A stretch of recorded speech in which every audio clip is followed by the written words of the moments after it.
हर हर महादेव शंभु। प्रिय मित्र बंधु, जय माँ अम्बे। आइए वैराग्य शतकम के आज 41वें श्लोक पर विचार विमर्श करते हैं।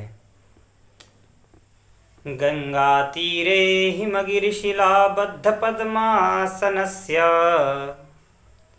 ब्रह्म ध्याना व्यसन विधिना योग निद्रां गतस्य किं तैर्भाव्यं मम सुदिवसैर्यत्र ते निर्विशङ्काः सम्प्राप्स्यन्ते जरठहरिणाः श्रृंगकण्डविनोदम्।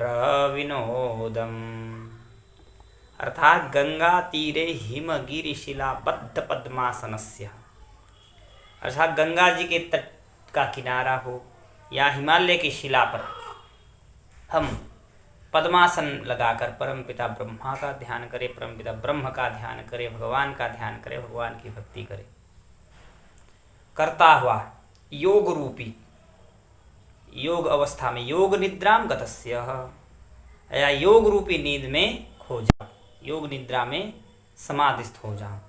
किम तेर भाव्यम मम शुभ दिवसेर यत्र ते निर्विशंका, तथा बूढ़े हिरण जो है, जठर हरिणाहा अर्थात बूढ़े हिरण, नए हिरण की छोड़िए, जो बूढ़े हिरण हैं वो भी क्या हो, निर्भय होकर, जो अपने शरीर की खुजली है, जब उनको खराश होती है या खुजली होती है हिरण को, तो शांत करने के लिए मेरे शरीर से अपने शरीर को रगड़े, अर्थात अपनी खुजली को मिटाने के लिए मेरे शरीर से अपने शरीर को रगड़े। क्या ऐसा संभव हो पाएगा या हो सकता है? अर्थात इस श्लोक में महाराज भर्तृहरि कह रहे हैं कि प्रभु की भक्ति बड़े भाग्य से प्राप्त होती है।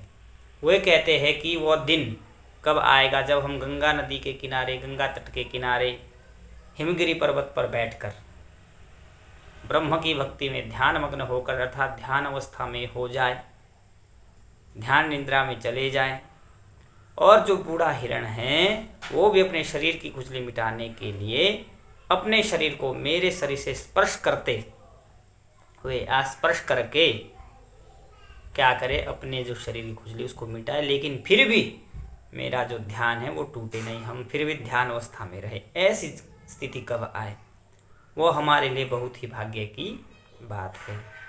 कहने का तात्पर्य यह है कि क्या हम सब तरह से अपना मन हटाकर ईश्वर की भक्ति में ध्यान मग्न हो सकते हैं?